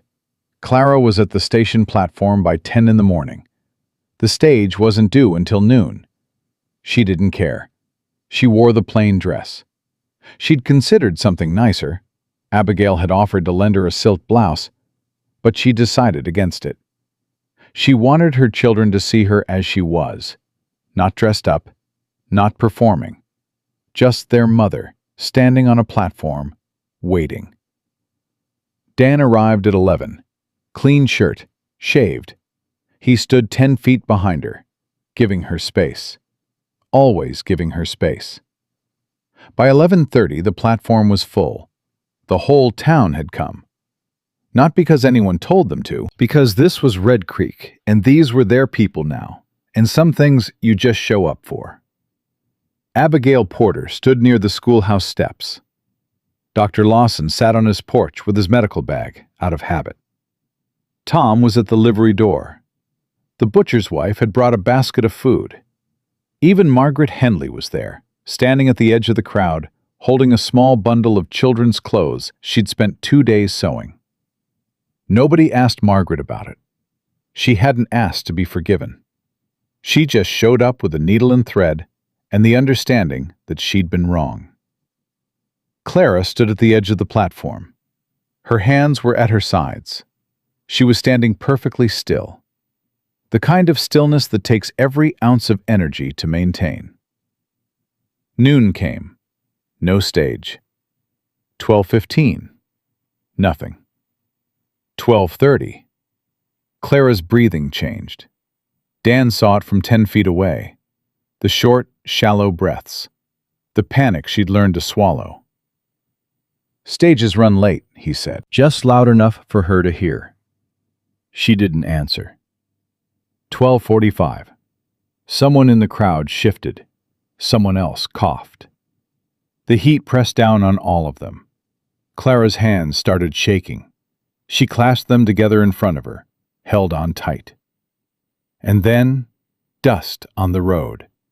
The sound of hooves, the creak of a coach. The stage rounded the bend at the far end of town. Clara stopped breathing. The coach came closer, slowed. The driver pulled the horses to a halt at the platform. Dust settled. The door opened. A man stepped out first. Federal Marshal, star on his chest. He looked at the crowd, looked at Clara. "Mrs. Whitfield?" "Yes." He stepped aside. A boy appeared in the doorway, 8 years old, brown hair, thin, serious face. Eyes that had seen too much for a child his age. Thomas. He stood in the doorway of that coach and looked at his mother, and his face did something that broke every heart on that platform. It crumbled. The serious expression, the adult composure, the armor an 8-year-old boy had built to survive a house where his father hit his mother. All of it fell away in 1 second. "Ma?" Clara's knees gave out. She didn't fall. She dropped. Straight down onto the platform boards, her arms open. Thomas came off that coach like he'd been launched from a cannon. He hit her so hard they both nearly went over. His arms went around her neck, and he held on with a strength that didn't match his size, and he said it again. "Ma! Ma! Ma!" Over and over, like the word was air and he'd been drowning.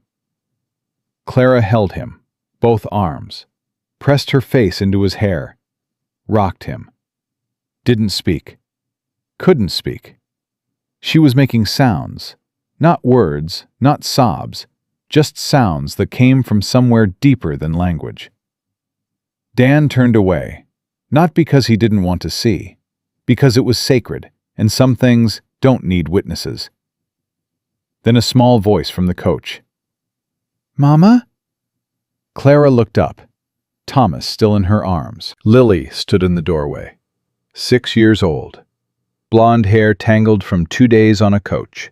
She was holding something against her chest. A piece of paper, folded over and over. Clara reached out one arm. "Come here, baby."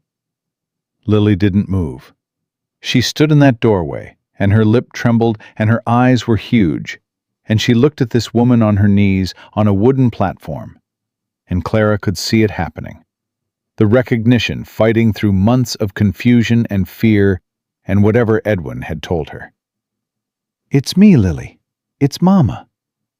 Lily looked at Thomas. Thomas, still holding onto Clara's neck, turned to his sister. "It's her, Lily. It's really her." Lily took one step, then another. Then she was running. She crashed into Clara's other side, and Clara caught her and held both of them, and the three of them knelt on that platform in the September heat and held on and held on and held on. The marshal stepped back, removed his hat. Nobody on that platform spoke. The butcher's wife was crying openly. Abigail Porter had her hand over her mouth.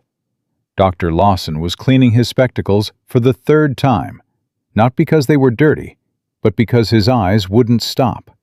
Margaret Henley stood at the back of the crowd and wept. The small bundle of children's clothes pressed against her chest. Dan stood 10 feet away with his hat in his hands and tears running down his face. He didn't wipe them, didn't care who saw. Clara finally pulled back, held her children at arm's length, looked at them, touched their faces, counted fingers, checked for bruises. Habit, instinct, the reflex of a mother who knew what those looked like. No bruises. "Are you hungry?" she asked. The most ordinary question in the world, the most important. Thomas nodded. Lily held up the piece of paper she'd been clutching. Clara took it, unfolded it.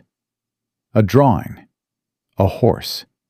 Drawn in pencil on the back of a train schedule. The horse had a big head and stick legs, and a mane that looked like a cloud, and it was the most beautiful thing Clara had ever seen. "I drawed you a horse, Mama," Lily said. "I drawed them the whole way." Clara pressed the drawing against her heart and closed her eyes and made a sound that was somewhere between a laugh and a prayer. "It's perfect," she whispered. "It's absolutely perfect." She stood up, took Thomas's hand in her left and Lily's in her right. "Let's go home," she said. They walked off that platform together. The crowd parted. Nobody spoke. Nobody needed to. Dan followed at a distance, close enough to be there, far enough to let this be hers. Clara walked her children through Red Creek, past the schoolhouse, past Lawson's office, past Margaret's boarding house, down the road, over the hill, along the creek, to the cabin. She opened the door. The 2 small place settings were on the table. The wildflowers in the jar. The bread she'd baked. The curtains she'd sewn. Thomas stopped in the doorway, looked around. "Is this ours?" he asked. "This is ours. The land, the cabin, the creek. All of it. In my name." Thomas looked at her, and in that 8-year-old face she saw something she hadn't expected. Pride. "You did it, Ma." "We did it, Thomas. All 3 of us." Lily had already found the loft. She climbed the ladder and discovered the blankets, the pillow, the carved wooden horse. "Mama, there's a horse!" "I see it, baby." "Can I keep it?" "It's yours." Lily pressed the wooden horse against her chest, the same way she'd pressed the drawing. She lay down on the blankets and held it, and within 5 minutes she was asleep. Thomas ate 3 bowls of stew. Then he sat by the fireplace, his spot, the one Clara had chosen for him before he arrived, and looked at the flames. "Ma?" "Yes?" "Is he going to come here?" Clara knelt in front of her son. "No. A judge made sure of that. He can't come here. He can't come near us. The law says so. He didn't follow the law before." 8 years old, and he already knew that laws don't always protect you. Clara's heart broke and rebuilt itself in the same breath. "Things are different now, Thomas. I have land. I have a job. I have friends who'll stand with us. And I have a piece of paper from a federal judge that says we're safe. But what if? Then I'll fight. The way I fought to get you back. The way I'll always fight. Do you understand?"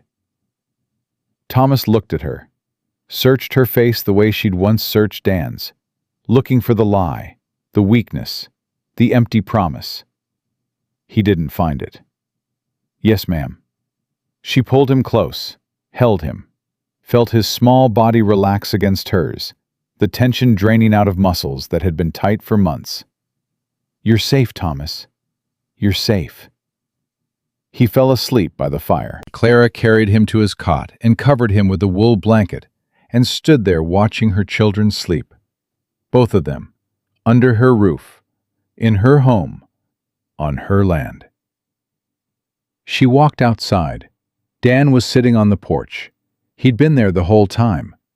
She hadn't asked him to stay. He hadn't asked if he could. She sat down next to him, close, shoulder to shoulder. "They're sleeping," she said. "Good." "Thomas asked if Edwin would come." "What did you tell him?" "The truth, that the law protects us, that I'll fight if it doesn't." "You won't have to fight alone." She looked at him. In the darkness, his face was half shadow, half starlight. She could see the line of his jaw, the set of his shoulders, the hands that had carried her off a platform 2 months ago and hadn't stopped holding her up since. "I have something to say to you," she said. "I remember." "I told you I'd say it on a good day." "Is today a good day?"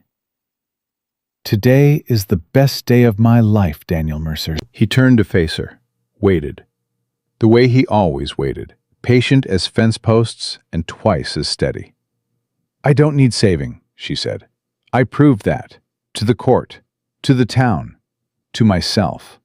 I can stand on my own 2 feet and raise my children and teach school and fix my own roof and load my own rifle." "I know. But I don't want to do it alone. Not because I can't, because I choose not to. Do you understand the difference?" "I do." "Then I'm choosing, Dan. I'm choosing you. Not because you rescued me. You didn't. I rescued myself. I'm choosing you because you never tried to be anything but what you are. Because you bought me boots and didn't ask for thanks. Because you gave me land and called it strategy. Because you sat on this porch every night for 12 days and listened to me rehearse the worst moments of my life and never once told me to stop." Dan's hand found hers. She let it, held on. "I'm choosing you because my daughter draws horses, and you carved her one before you ever met her. Because my son needed to see what a good man looks like, and you showed him without even trying." Her voice cracked. She let it crack. "I'm choosing you, if you'll let me." Dan lifted her hand, pressed it against his chest. She could feel his heart beat through his shirt. Fast. Faster than she expected from a man who never seemed to hurry.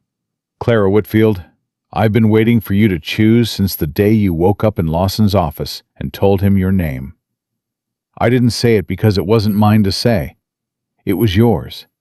And you just said it." She leaned into him. He put his arm around her shoulders. Not tight, not possessive. The way you hold something precious that doesn't belong to you. Carefully, with the understanding that it stays because it wants to, not because you won't let go. "Can I build this with you?" he asked. She turned her face up to his. "I thought you'd never ask." He kissed her, not desperate, not urgent.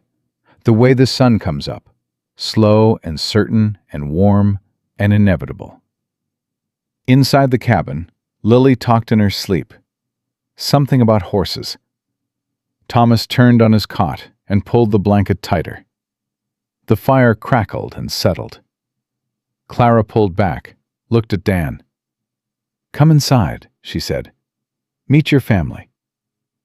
Dan followed her through the door. He looked at the sleeping children, at the small cabin, at the wildflowers in the jar, and the 2 little place settings, and the carved horse clutched in a 6-year-old's hands. He looked at Clara. "I'll need to add rooms," he said. "You'll need to add rooms. And a barn. Lily's going to want a real horse eventually. She's going to want 3. I can work with 3. Clara touched his face, rough, sunburned, the face of a man who fixed things because the world was always slightly broken, and he couldn't help himself. "Welcome home, Daniel Mercer." He covered her hand with his. "Yes, ma'am." Morning came slow and golden. Clara woke in the chair by the fireplace. She'd fallen asleep watching her children breathe.